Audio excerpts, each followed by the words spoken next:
Hello friends, today we are going to start new chapter, unit number 3, gear manufacturing. So first of all, what is gear? Gear is a toothed wheel which have evenly spaced tooth on the periphery. Suppose this is the blank, and on this periphery of the blank there is a tooth that is called gear, and we know that gear meshed with other gear, suppose this is one wheel, this is another wheel, both gear, these both wheel having tooth meshed together, and this gear is mounted on the shaft, this gear is mounted on another shaft. These two gears are meshed, and when the shaft rotates, gear rotates. Since the teeth are meshed together, so power transmission from one wheel to another wheel, or power transmission from one shaft to another shaft. Okay, then obviously since the teeth is provided, so there is no slippage, as in case of belt drive. We have studied different types of drives in theory of machine in previous semester. In case of belt drive, there is a slipping of belt. So in case of this gear drive, no slipping occurs due to meshing of teeth.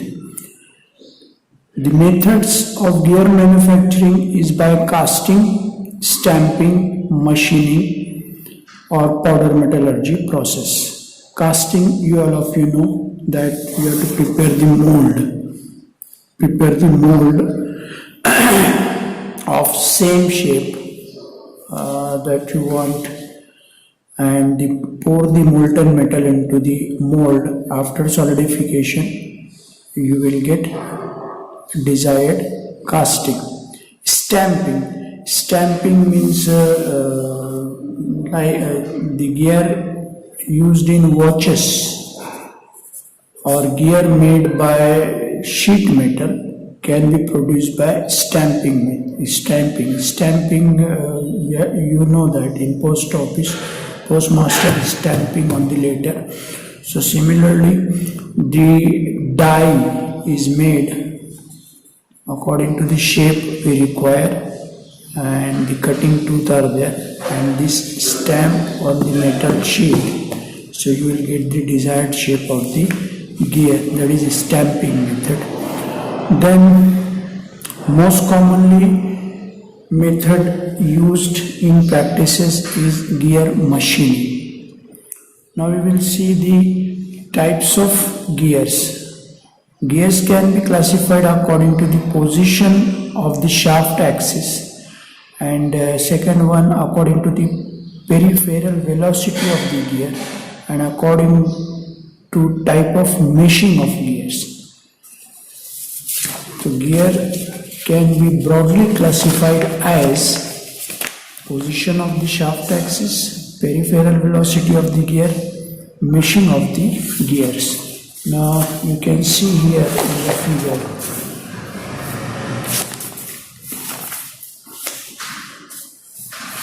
this is the classification chart. Classification according to the position of the shaft axis. So parallel axis, intersecting shaft, and non-parallel and non-intersecting shaft. And parallel shaft can be classified as spur gear, helical gear, rack and pinion, and intersecting shaft can be further classified as bevel gear, and bevel gear can be further classified as straight bevel gear, spiral bevel gear, haploid bevel gear. And non-parallel and non-intersecting shaft gear can be classified as spiral gear and one wheel. So one by one we will see the types of gear.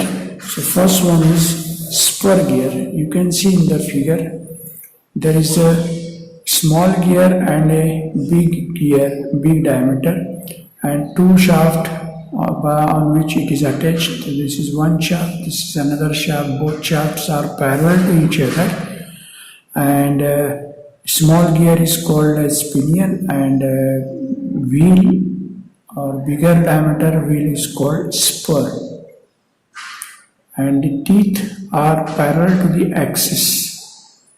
And if these teeth are inclined to the axis, that becomes helical gears. So helix teeth are some angle with the shaft, same purpose, but teeth are little bit inclined. In this case, teeth are parallel to the shaft, here little bit inclined, that is called helix, helix angle. Here you can say spur gears are noisy one, helical gears are less noisy one, and more power transmissions can be by helical gears, less power transmission by spur gear, etc. Now rack and pinion. In case of rack and pinion, whenever we require transmit the power or you convert the rotary motion into reciprocating motion, at that time you have to use this type of arrangement, that is rack and pinion. You can see here rack. State 1 having teeth of same module of spur, and when this rack reciprocates, this gear rotates, or this gear rotates, this rack reciprocates. This type of gear is generally used in drill machine for giving the feed, for moving the spindle up and down, rack and pinion. Now bevel gears. Bevel gears, as we know that bevel gears are supposed to be power transmission from one shaft to another shaft when the shaft are intersecting with each other, at 90 degree or any other angles. For angular shaft power transmission, bevel gears are used. So bevel gears are classified as straight bevel gears, spiral bevel gears, tapered bevel gears. So you can see in the figure this bevel gear, straight bevel gears. So there is a conical shape, and the teeth are straight one. That's why it is called as bevel gear. You can see this shaft 1 and shaft 2, both are at right angle intersecting here. So this bevel pinion and bevel gear is here. When this rotates, power transmitted at 90 degree. This type of arrangement also used in a drill machine, power transmission from motor to spindle. This type of arrangement is used. Spiral bevel gear, here the teeth are straighter one, and here the teeth are spiral one. That's why it's called as spiral bevel gear. The teeth are formed at an angle with respect to the axis, and same 90 degree transmission, but teeth are spiral one. That's why it is called as spiral bevel gear. Tapered bevel gear, you can see here there is a bevel gear and this bevel like this. So power transmissions at right angle which their axes are not intersecting. Now next type is a spiral gear.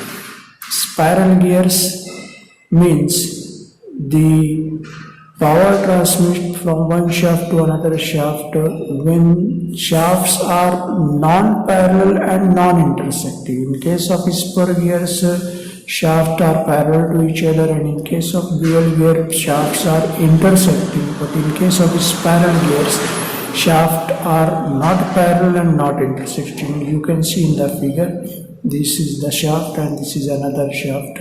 So non-parallel and non-intersecting power transmission. So the pinion and this is spur. When this rotates, this power transmission will takes place.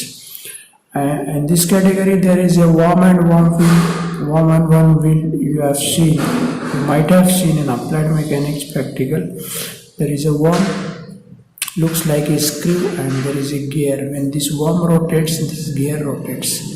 So power transmit from one shaft to another shaft when the shafts are not intersecting, and shafts are normally right angles to each other. So these are the types of gear, and what are the methods of manufacturing of gears that we will see in next lecture. Okay.